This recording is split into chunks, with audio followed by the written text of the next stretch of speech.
Hey tea heads, this is Don from Mayleaf. In this video, infusing tea and alcohol.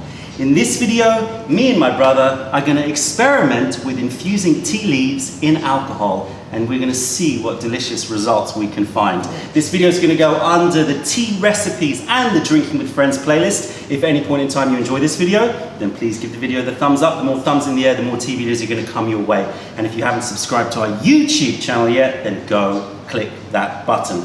I am in Seven Suns in Ekamai, Bangkok, my brother's tea house. This is my brother Han, say hi. Welcome, hello, welcome. So we've shut the doors and we are doing some experimenting. So my brother and I have been talking about doing some tea after dark sessions, both in the Mayleaf tea house in London and also at Seven Suns in Bangkok. We're thinking about maybe doing some after hour nights. Some little kind of classically simple infusions.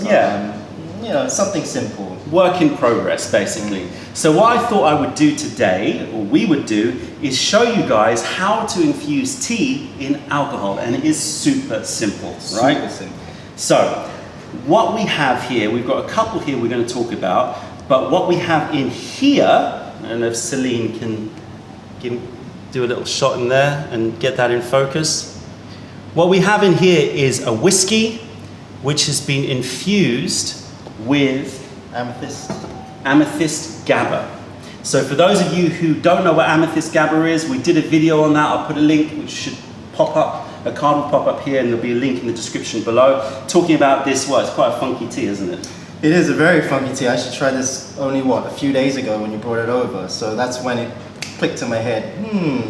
It's a very dark, rich, tarmac-y kind of tea, so I thought it would kind of blend well with a very kind of smoky whiskey. So this was his idea, and I think it actually really could work, because you know how you get those very peaty whiskies like a Lefroy or something like that have those really smoky notes. The amethyst gabba has those kind of smoky but more kind of burnt, tarmac-y kind of notes, which are really, really interesting. Very dark fruit as well. Like raisins in there as well. Yeah. Prunes. So flavor profiles that lend itself really perfectly to whiskey. So we've got a high quality whiskey. We're not going to mention brands, but we've got a high quality whiskey. We poured a little bit off here. So this is the whiskey which has been uninfused. And then my brother infused it. Do you want to tell them how you did that? Super simple. I used about 500 milliliters of whiskey, and then that was about 10 grams of amethyst gabba. Just brew the amethyst first. I think this was about the third infusion. So brew it gongfu style in water, so you get to enjoy the tea beforehand, and then with the leaf that's left over, just throw it in with the whiskey and leave it in there. I like to do it for about 45 minutes. I think that's the kind of right balance of, you don't want to overdo it as well. Okay, so 10 grams of amethyst gabba, infused a few times in water so you get to enjoy the tea. Then you let the leaf dry, right? That's quite important. Yeah. So you leave it for a couple of hours, let it dry, otherwise you're going to put too much water into the alcohol. And then you infused it in 500 ml of whiskey for 45 minutes. And this is the result, and we are going to taste it now. Let's do it. So let's first see if we can notice a color difference, which I can immediately. Celine, can you see a color difference? Go on, nod with the camera if you can see a color difference. From here, it's really obvious. Maybe put the light. From here, it's really obvious. Yeah, if I tip it that way, you might see it. This one is definitely a lot darker. Yeah. Okay? Yeah. Got it? Okay, so you go for the original first, just so we've got a base. Yeah, nice whiskey. It's a blended whiskey, isn't Blended it? whiskey. It's not a single malt, probably. It's a little more of a smokier whiskey. Yeah, I don't know if I would advise you doing this with single malts or something. No. Just get a good blended whiskey, all right, go for it. You've tried this already, I haven't, so I'm interested to see what this is like. I'll try it. For me, it's a lot richer, a lot bolder in flavor, a bit more complex. Coats the tongue a little bit more, if that makes sense. So the body becomes thicker, and actually what's amazing about it, I think you've got a really good pairing here, is that the tea doesn't fight with the whiskey and it doesn't overtake the whiskey. In fact, it just complements it. Yeah. If you gave me that whiskey and you said this is a really good whiskey and you didn't tell me about tea, I would think that that was a really rich, smoky, slightly nutty, a little bit fruity. A little bit fruity. Yeah, like kind of dark, like you said, raisins. Like dark roasted raisins kind of taste. That's always the trick with when infusing tea with liquor, or anything infusing with liquor, is you want it to complement the liquor. You don't want it to overpower or change the taste of the original. That really complements the whiskey. Yeah, that really does. And in fact, if you put these two in front of me and said, try these two whiskies, I would think they were different whiskies and I would definitely pick that one out as the winner. And we're drinking this straight. The way I like it. Here you go. This is Amethyst GABA after it's been infused. So you can see the leaves are still very much intact. And I have to say, this is an experiment. This is real experimentation. I don't know. I mean, it stands to reason, right? That it's alcohol, so it's a solvent which is much stronger than water extracting, and therefore it's going to be pulling out a lot more of the catechins, a lot more of the caffeine, a lot more of the theanine. Definitely pulls out different tastes. It's definitely going to do things. Sure. I mean, you know, it's a kind of, we're entering a bit unknown territory here. There aren't studies that I've seen about what alcohol extracts. So you said to me that someone got really drunk on this tea. Yeah, I actually gave it to a friend of a friend. He just had like, what, a few sips of it, and then he was out. So he was telling me it was this video comes with a warning. This is up to you. You do this at your own risk. I don't know what it's going to extract, but it certainly extracts good flavor from the Amethyst GABA. And as I said, brew it Gongfu style first, so you get to enjoy the tea and then use your leaf afterwards. All right, so that's the Amethyst. Amethyst whiskey. What do you have here? Then I have a vodka, which I infuse with Royal Peach Orchid. So vodka with Milanxiang Dansong, Royal Peach Orchid. What I wanted really to do is, I love the flavor of Royal Peach Orchid. It's like really fruity, and I wanted to try and bring that across into like you can smell it. Yeah, a very pure. Vodka's a very pure spirit. So it works well with kind of more delicate like teas with more fruit flavor, floral flavor. And yeah, I quite like the outcome. It's delicious. Yeah. What's great about it is that you do get to taste exactly the same flavor profiles that you do when you extract with water. But with the alcohol, it just somehow, it's hard to say, it concentrates it. Almost tastes a little bit more honey. Yeah, you can taste the honey and the peach in it. Sweeter. That's really, really nice. And what's this one here? This is a Jasmine Jade oolong with gin. So this is a scented oolong, but naturally scented, no artificial stuff. This is with flowers and with gin. Gin, a London dry gin. Classic London drink. You know. I love gin. Oh wow, that works again, so well. The botanicals of the gin kind of work with the floral notes of the jasmine. So I know that they have been experimenting with gin and tea. Like if you go to London, they're tea-gin combos, but it's mostly like Earl Greys and things like that. Not particularly that exciting. Jasmine Jade and gin, as you say, the botanicals in gin, the natural kind of botanical flavors of all the, the botanicals that they use in gin distillation, just pairs really well with these botanicals. Yeah. Okay, so we've got an Amethyst whiskey, which is dark and smoky.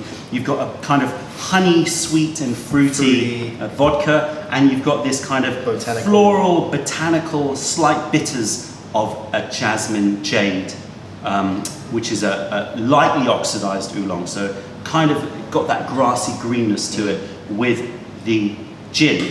Those work really well. So now we're going to try. I do want to mention that, with these that I've created, there were a lot of failed attempts as well. So probably out of 10 different experimentations, one might be okay, So that's pretty much the same with all the experiments that we do at Mayleaf. It's usually a 1 to 10% success rate.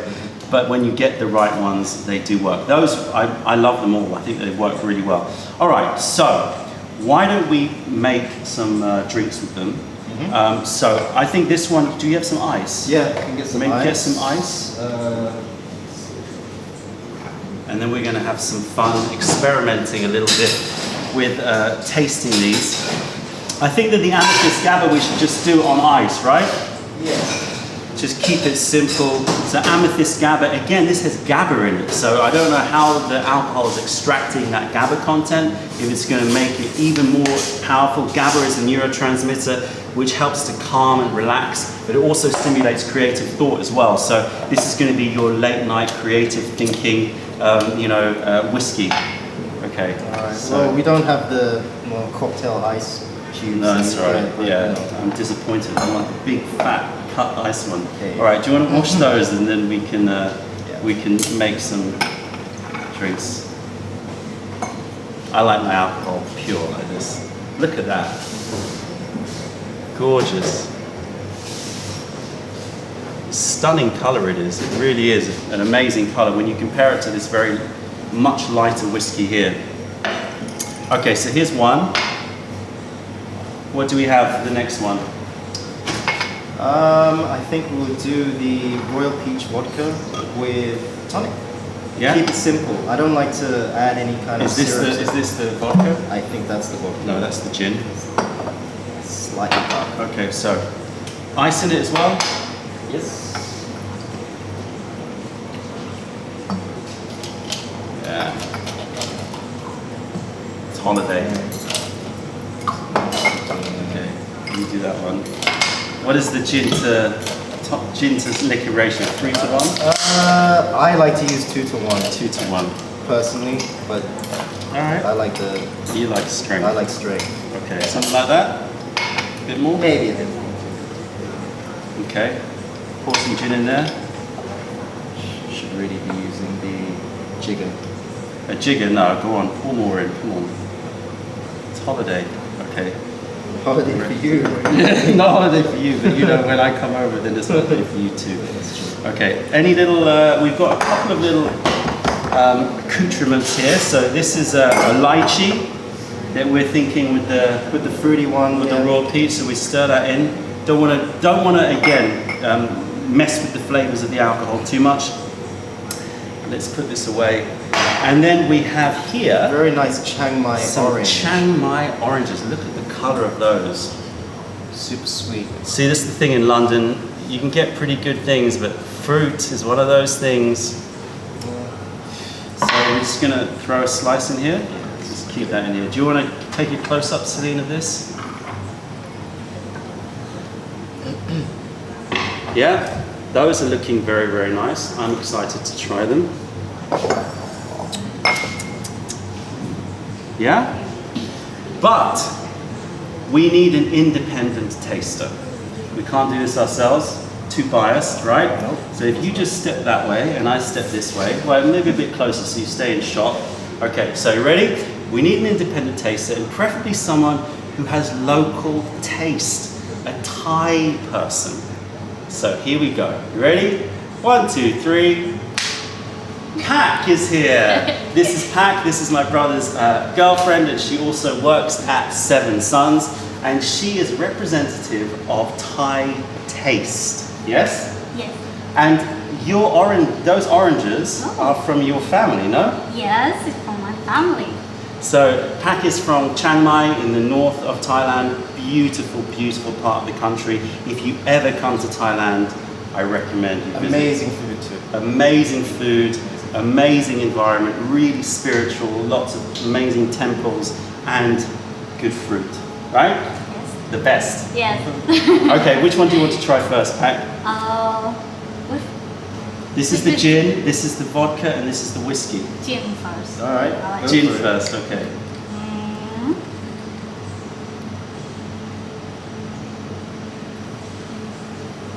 I quite like this one because I don't want it's the gin logo. You like the gin, huh? What does it taste like? Do you taste the tea or do you just taste gin?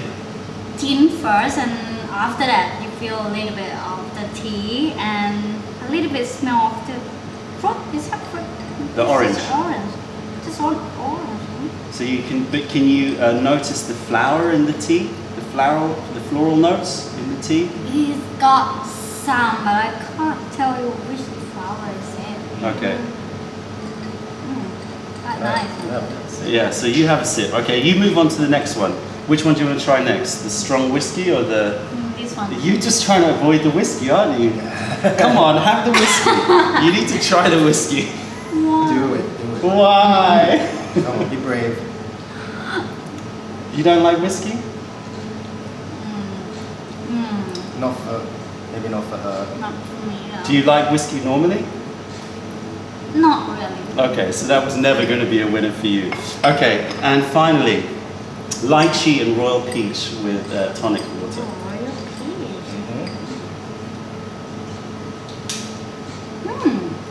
This one is quite sweet and Okay. it's easy to Tight drink. taste think buds. we've got a All right, winner. so Wow. you think about which one is your favorite. Don't tell us. Don't tell us. I want to taste them all as well. I love that one. That for me is my. I love that. I thought I'd surprise you with that. I love that one. Nice, very nice. I would say that you can still just about taste the tea, but it's not as strong because you've diluted it with the tonic. But you can still taste the tea. Bear in mind that this tonic is not the best. Yeah, we won't mention we brands, won't mention but it's not brands, the best tonic water. Yeah. Oh wow! This one actually is quite surprising. You can really still taste it, but I guess that's because it's got those floral notes to it. I like that one. Orange actually works. The orange really works well with it. Okay, so we're going to count to 3, and then you have to point to your favorite one. You two, ready? 1, 2, 3. Yeah. of course, we like the whiskey. I like this one. You it's like this one? Easy to drink and I think women can drink it easily more than this one is quite strong. So would you say this is a man's drink and this is a woman's drink? Yeah. How yeah. sexist of you. No, but I know what you mean. This is a real easy drinker, isn't Yeah. it? It's more of a kind of summer's evening drink. This is more late night when you want that GABA hit. You want a bit of that creative, a bit crazy. This will mellow you down as well. It's got GABA in it. It's got the GABA, and but then it's also got caffeine, so I don't know how much it extracts. That's true. You know what? We're going to have to do a bit of late night experimentation. Just all for the benefit of you guys out there. We're going to have to experiment a little bit here, I think. But your oranges are wonderful. Thank you. Yeah, so you can compliments to your family. Compliment? Do you like it? Oh yeah. I sense that the night is very young. All right, that's it, tea heads. If you made it to the end of this video, then please give the video a thumbs up. Check out our YouTube playlist and let us know if there are any videos that you would like us to make. If you're ever in London, then come visit us in Camden to say hi and taste our wares. If you're ever in Bangkok, then come visit Seven Sons and taste their wares. Maybe some of these will be on the menu. If you have any questions or comments, then please fire them over. Other than that, this is Hun, this is Pac, and I'm Don from Mayleaf. Thank you for being a part of the revelation of true tea. Stay away from those tea bags, keep drinking the good stuff, and spread the word, because nobody deserves bad tea. Bye.